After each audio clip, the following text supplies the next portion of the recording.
அப்போஸ்தலனாகிய பவுல் கொரிந்தியருக்கு எழுதும் போது அவர் சொல்லுகிறார், ஒருவன் தேவனுடைய வசனம் 16 நீங்கள் தேவனுடைய ஆலயமாய் இருக்கிறீர்கள் என்றும் தேவனுடைய ஆவி உங்களில் வாசமாய் இருக்கிறார் என்றும் அறியாதிருக்கிறீர்களா?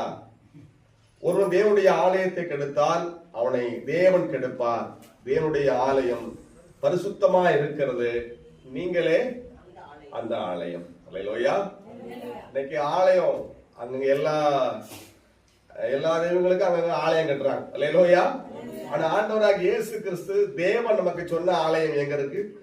அவருக்கு ஆலயம் கட்டிக்கிட்டு இருக்கிறாரா ஆண்டவர்? இந்த பூமியில மனுஷன் கட்டுற ஆலயம் வேற, கடவுளே தேவனே இந்த உலக பூமியில ஆலயத்தை கட்டுறாரா அப்படின்னா கட்டுறாருதான். அந்த ஆலயம் எங்க இருக்குன்னா அதுதான் இந்த ஆண்டல். அல்லேலூயா. அதுதான் குப்பு. அல்லேலூயா. அதுதான் நம்ம ஆதாம் முருகன். அல்லேலூயா.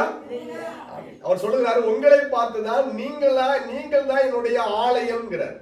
அல்லேலூயா. நான் வாசம் செய்கிற ஆலயம் நீங்கள் தான். அல்லேலூயா. அது பாருங்க, கர்த்தருக்கு ஸ்தோத்திரம். நீங்கள் தேவனுடைய ஆலயமா இருக்கிறீர்கள் என்றும் தேவனுடைய ஆவி உங்களில் வாசமா இருக்கிறார் என்றும் அறியீர்களா? நம்ம எதை அறியணும்? ஆலயத்தை யார் வாசமா இருப்பா? கடவுள். அல்லேலூயா. அந்த கடவுள் சொல்றாரு, மனிதர்களாகி நம்மை பார்த்து சொல்றாரு, நீதான் எனக்கு ஆலயம், நான் உன்னில் தான் வாசம் செய்வேன். அல்லேலூயா. கர்த்தருக்கு ஸ்தோத்திரம். எந்த ஆலயத்தை நம்ம தேடி போகணும்?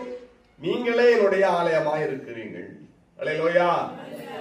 உங்களுக்குள்ளே பரிசுத்த ஆவியானவர் ஆளுகை செய்கிறார், அவர் வாசமாக இருக்கிறார், அவர் குடியிருக்கிறார். அல்லேலூயா. கர்த்தருக்கு ஸ்தோத்திரம். பரிசுத்த ஆவியானவர் எங்க இருக்கா சொல்லுங்க சங்கர்? தேவனுடைய ஆலயம் எங்க இருக்கு சொல்லுங்க பாப்போம். நீங்க தான் தேவனுடைய ஆலயம். அப்ப தேவன் எங்க வாசமா இருக்கிறார்? உங்களுக்குள்ளே அவர் வாசமாக இருக்கிறார். அப்ப நம்ம செய்ய வேண்டியது என்னன்னா, நீங்கள் தேவனுடைய ஆலயத்தை கெடுக்க கூடாதுங்கிறார் பவுல். நீங்க தேவனுடைய ஆலயத்தை கெடுத்தால் தேவன் உங்களை கெடுப்பார். அல்லேலூயா. நம்ம எப்போது கெடுக்கிறோம்? அந்த கொரிந்தியர்ல அந்த 3 அதிகாரத்துல வாசிக்கும் போது அங்கே பிரச்சனை என்ன தெரியுமா? அல்லேலூயா. இந்த கொரிந்திய மக்களுக்கு சுவிசேஷம் சொன்ன கூட்டம், சுவிசேஷம் சொன்னவர்கள் பவுலும் உண்டு, அப்போல்லாவும் உண்டு, பேதுருவும் உண்டு. ஒரு கூட்டம் பவுலை பிடித்து நான் பவுலை சேர்ந்தவன் என்றும், இன்னொரு கூட்டம் நான் பேதுருவை சேர்ந்தவன். எங்க பாஸ்டர் பேதுரு, எங்க பாஸ்டர் பவுல், எங்க பாஸ்டர் அப்போல்லோ அப்படின்னு அவங்களுக்குள்ள பிரிவினை ஆயிடுச்சு.